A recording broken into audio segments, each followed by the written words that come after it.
안녕하십니까. 맨눈으로 세상의 흐름을 읽어드리는 와이타임스 정세 분석의 추북일입니다. 중국의 일국 양제를 완전히 무시하는 대만 대표처를 기설하면서 이 중국하고 대립각을 세운 유럽의 나라가 있죠. 발트 연안국가의 리투아니아입니다. 근데 이 리투아니아가 중국 전자기기 업체인 샤오미의 신형 스마트폰에 검열 기능이 내장됐다고 경고를 했습니다. 그러면서 이 중국제 스마트폰 사용을 멈추고 폐기하라, 이걸 권고해가지고 파문이 일고 있습니다. 21일 로이터 통신과 22일 CNN 등이 보도한 내용을 보니까요. 최근 리투아니아 국방부 사이버 안전센터가 정부 보고서를 통해서 샤오미의 미 10T 같은 신형 기종에서 민주주의 운동 또는 대만 독립 만세, 티베트의 자유를 이런 반중 성향 단어를 검열하는 기능을 발견했다 그랬습니다. 그런데 현재 이 검열 기능은 유럽연합 EU 내에서는 가동되지 않고 있었지만 언제든지 원격으로 작동할 수 있다는 것이 문제다. 이렇게 보도를 한 겁니다. 이 보고서에 따르면 이 소프트웨어는 스마트폰의 시스템 앱 속에 들어가 있고 현재 449개의 단어를 검열할 수 있는데 이 검열 단어 명단은 업데이트를 통해서 꾸준히 늘어나고 있었다라고 전했습니다. 또한 이 화이의 P405G 스마트폰은 사이버 보안 결함이 있다 그러면서 이 화이의 앱스토어인 앱갤러리는 바이러스에 감염된 앱이 포함된 제3의 앱스토어로 연결된다라고 지적을 했습니다. 또 보고서는 이 샤오미의 스마트폰은 휴대전화 사용 정보를 싱가포르의 한 서버로 지속적으로 보내고 있었다 그러면서 리투아니아뿐만 아니라 이 샤오미 제품을 사용하는 모든 국가에게 해당하는 중대한 문제다. 이렇게 경고를 한 겁니다.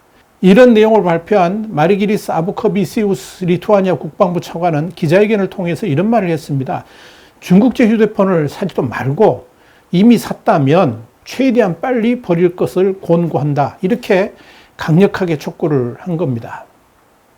그런데 이 리투아니아 국방부 사이버 안보센터 측의 이런 주장에 대해서 화이하고 샤오미는 처음에는 로이터 통신 등이 질의를 했을 때 입을 딱 다물고 있다가 나중에는 이걸 전면 부인했습니다. 샤오미 측은 이 사용자의 통신 내용을 검열하지도 않고 스마트폰 사용자들의 행동을 규제하지도 않았고 앞으로도 하지 않을 것이다. 이렇게 아주 원론적인 이야기를 했습니다. 화이 측도 제품이 판매되는 국가의 법과 규정을 준수하고 사이버 보안과 프라이버시를 최우선으로 생각한다라고 밝혔습니다. 그러나 리투아니아가 지적했던 구체적인 문제에 대해서는 답변하지 않았습니다. 아주 기본적인 답변만 하고 그냥 슬슬 넘어가 버렸다. 이렇게 보시면 됩니다. 그런데 말입니다. 이 영국의 BBC 방송은 이번 리투아니아의 중국산 스마트폰 관련 사용금지 주장이 중국과의 관계가 극히 악화되고 있는 상황 가운데 일어났다. 이 점을 주목하고 있다. 이렇게 보도를 했습니다. 리투아니아는 이미 중국과 중유럽, 동유럽 같은 17개 나라가 인프라 투자라든지 협력을 논의하는 회의죠. 17+1 정상회의 협의체를 탈퇴했고요. 지난 3월 대만에 대표부를 설치하겠다고 밝히기도 했었습니다. 이뿐 아닙니다. 리투아니아 의회는 중국 신장 위구르 지역 주민들에 대한 중국 정부의 정책을 인종학살로 규정하는 결의안을 통과시키기도 했었습니다. 그러면서 유럽연합의 중국에 대한 의존도를 줄여야 되고 중국과의 관계 정리를 강력하게 촉구를 했죠. 그러면서 이 유럽 사회에 큰 반향을 일으키고 있습니다. 특히 그동안에 유럽의 국가들이 중국과의 관계를 고려해가지고 충돌을 원치 않아 왔지만 이 리투아니아가 앞장서가지고 반중 캠페인에 불을 지르고 있고 그 와중에 개인의 프라이버시에 민감한 유럽인들을 향해서 개인정보 유출과 관련해서 샤오미하고 화이 스마트폰을 사용하지 말라라고 경고했다는 것은 아주 큰 의미를 갖습니다. 시장 조사 업체인 스트래티지 애널리틱스에 의하면 이 샤오미는 올 2분기 유럽 스마트폰 시장에서 중저가 제품의 인기가 크게 증가를 하면서 2분기 매출이 전년 동기보다 64%나 늘었습니다. 그러면서 시장 점유율도 삼성전자를 제치고 1위에 올랐습니다. 같은 기간에 이 글로벌 스마트폰 시장에서도 샤오미는 17%의 점유율을 기록해가지고 1위인 삼성전자 19%에 근접한 상황입니다. 자, 이런 상황에서 리투아니아의 주장은 이 유럽 시장 전반에 상당한 영향을 끼치게 될 것으로 보입니다. 이건 단순하게 스마트폰 시장에 대한 영향뿐만 아니라 중국과의 외교전에도 상당한 후폭풍도 일으킬 가능성이 높다. 이렇게 볼 수 있습니다. 현재 EU는 이 리투아니아의 조치를 크게 환영하면서 철저하게 리투아니아의 편을 들고 있죠. 특별히 이 대만 문제로 촉발된 리투아니아하고의 갈등 끝에 중국이 자국 주재 리투아니 대사를 돌려보낸 것에 대해서 하반기 EU 의장국인 슬로베니아가 이걸 비난하고 나서면서 EU하고의 갈등은 더욱더 커져가고 있습니다. 중국은 리투아니아의 이런 일련의 조치들이 EU하고 중국 간의 관계를 단절시키기 위한 도발적 행동이라고 보면서 강경 대응을 하고 있습니다만은 중국의 그런 대응이 오히려 사태를 더 악화시키고 있어가지고 중국은 당혹스러워하고 있습니다. 그런데 이번에 이 리투아니아의 샤오미와 화웨이 스마트폰에 대한 문제 제기는 중국 당국이 직접 나서서 대응할 수도 없는 아주 미묘한 사항이라는 데 문제의 심각성이 있습니다. 더불어서 이 샤오미하고 화웨이에서 리투아니아의 주장에 대해서 뒤집을 수 있는 확실한 대응을 하지 못하고 있다는 점에서 사실상 리투아니아의 주장이 뼈아프게 다가올 수밖에 없을 겁니다. 아마도 이 리투아니아 국방부가 주장한 개인정보 유출이라든지 검열 가능성 문제는 곧바로 유럽 시장에서의 중국 스마트폰에 대해서 상당한 부담을 안겨다 줄 것으로 보입니다. 더불어서 중국의 이미지를 악화시킴으로 인해 가지고 중국과 EU하고의 관계 회복에는 완전히 찬물을 끼얹을 수 있다. 이렇게 볼 수 있을 겁니다. 그런데 여러분, 이 리투아니아가 샤오미하고 화웨이폰에 대한 검열 문제 등을 제기한 바로 그 시점에 미국도 코로나 팬데믹으로 사용량이 급증한 줌에 대해서 안보 위협 가능성을 제기해서 문제가 되고 있습니다. 미국은 그동안에 꾸준히 줌의 개인정보 유출 가능성 그리고 국가안보 위협에 대한 문제를 제기해 왔었죠. 그런데 줌은 이 개인정보라든지 이 보안 기능을 개선하기 위해서 일련의 이니셔티브를 시작했고 중국과 미국 사이에 방화벽을 구축하는 작업, 이런 보안 조치를 취했습니다. 그리고 또 중국 본토에서는 업그레이드된 제품의 직접 판매도 중단했습니다만은 미국은 아직도 이 줌에 대한 의심의 눈초리를 거두지 않고 있습니다. 이것 때문에 이 줌을 미국의 클라우드 컨택 센터인 소프트웨어 5.9에 인수하려고 했던 작업을 미국 법무부가 제동을 건 겁니다. 이건 이제 일본의 니케이가 22일 보도한 내용입니다. 이에 따라서 법무부가 미국의 연방통신위원회, 그러니까 FCC의 오케이 사인을 낼 때까지는 줌에 대한 인수 절차는 중단되게 됩니다. 이 역시 전 세계에서 줌을 사용하는 고객들에게는 상당한 불안감을 조성하게 될 것으로 보입니다.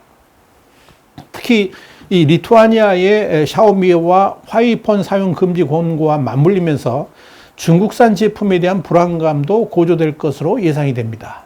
그런데 말입니다. 이 리투아니아의 이런 강력한 공격에 중국은 당황하는 모습이 역력합니다. 리투아니아는 인구도 280만 명밖에 되지 않습니다. 그러니까 중국 인구의 500분의 1에 불과하죠. 또 국토 면적도 중국의 147분의 1에 불과한 아주 작은 나라입니다. 그러니까 국제사회에서 뭐 그렇게 큰 비중도 차지하지도 않았던 나라였기 때문에 중국이 우습게 본 점이 있습니다만은 지금 중국은 그런 리투아니아에 완전히 코를 물린 격이 됐습니다. 특히 지난 5월 20일 중국이 주도하는 이른바 17+1 정상회의에서 탈퇴한다고 선언한 것은 이 중국에게 치명타가 됐습니다. 중국, 중부, 그리고 동유럽 국가 간의 협력체, 이게 이제, China CEE라고 그래가지고 CEEC라고 그럽니다만은 이게 17+1 정상회의인데요. 시진핑 중국 국가주석이 1대1로 프로젝트에 따라서 동유럽의 영향력을 확대하기 위해서 만든 연합체입니다. 굉장한 공을 들였습니다. 그런데 리투아니아가 유럽 사회에서 외교적으로 발언권이 상당히 강하다는 것을 중국은 간과를 했습니다. 당장 리투아니아가 탈퇴한 17+1 정상회의는 가동 자체가 완전 중단됐습니다.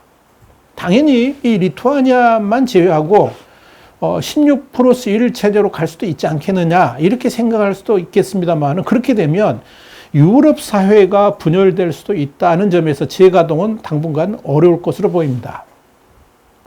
이와 관련해 가지고 폴란드 국제문제연구소의 중국 전문가인 유스티나는 17+1 체제의 필요성은 물론이고 유럽연합 국가들의 중국과의 경제적 일체감 조성도 난관에 부딪힐 것이다. 이렇게 전망을 한 겁니다.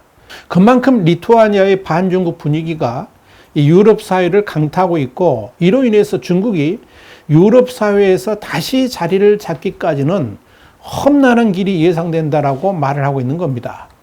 특히 이 리투아니아의 란즈베르지스 외교부 장관이 주장하는 포인트, 그러니까 17+1 체제가 리투아니아에게 전혀 이익을 주지 못했고 중국의 거센 드라이브에 각국의 입장이 달라서 유럽 분열의 원인이 되고 있다. 이런 주장에 대해서 유럽 사회가 적극 공감하고 있다는 점입니다.